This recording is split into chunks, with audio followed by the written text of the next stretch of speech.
உபதேச சாரம் என்பது மகாஞானி ஸ்ரீ ரமண மகரிஷியால் அருளப்பட்ட 30 பாடல்களைக் கொண்ட ஒரு உன்னதமான ஆன்மீக படைப்பாகும்.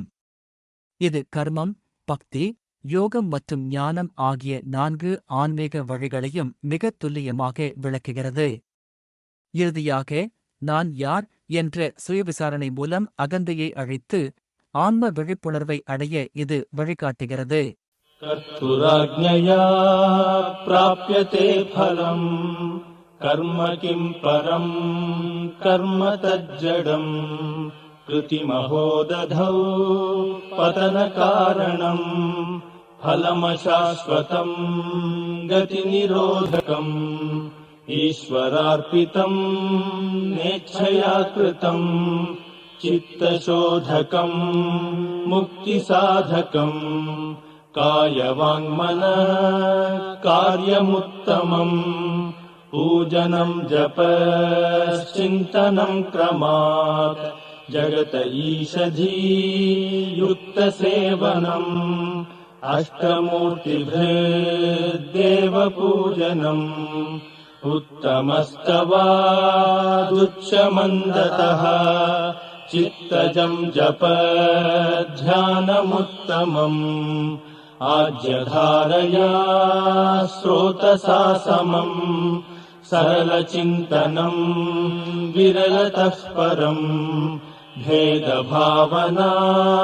சோஹமித்யசௌ भावनाभिदात् पावनीमता भावशून्य सद्भावसुस्थितिः भावनाबलात् भक्तिरुत्तमा हृत्स्थले मनः स्वस्थता क्रिया भक्तियोगबोधाश्च निश्चितम् वायुरोधनालीयते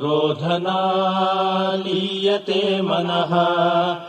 जालपक्षिवद्रोधसाधनम् चित्तवायवश्चित्क्रियायुताः शाखयोर्द्वयी शक्तिमूलका लयविनाशने उभयरोधने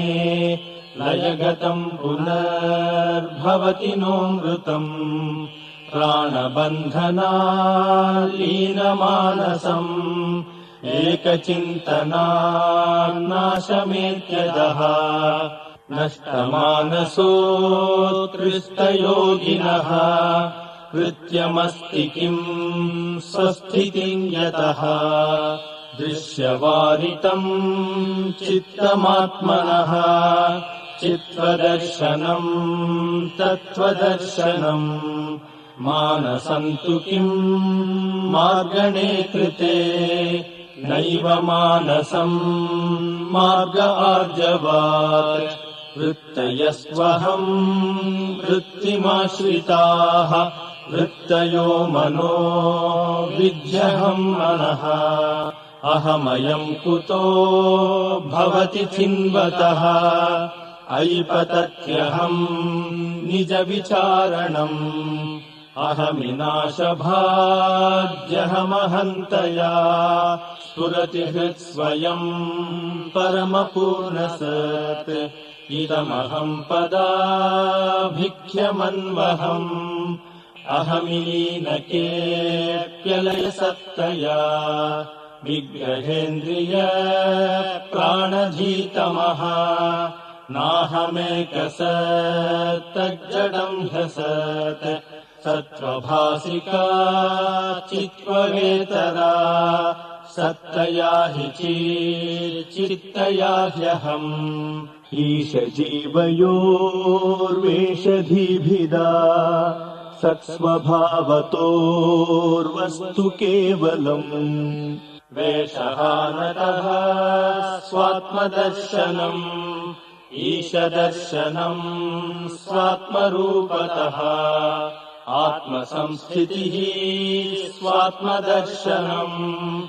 आत्मनिर्द्वयादात्मनिष्ठता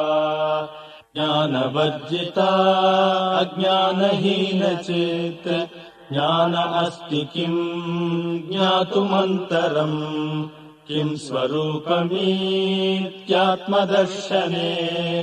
अव्यया भवा पूर्णचित्सुखम्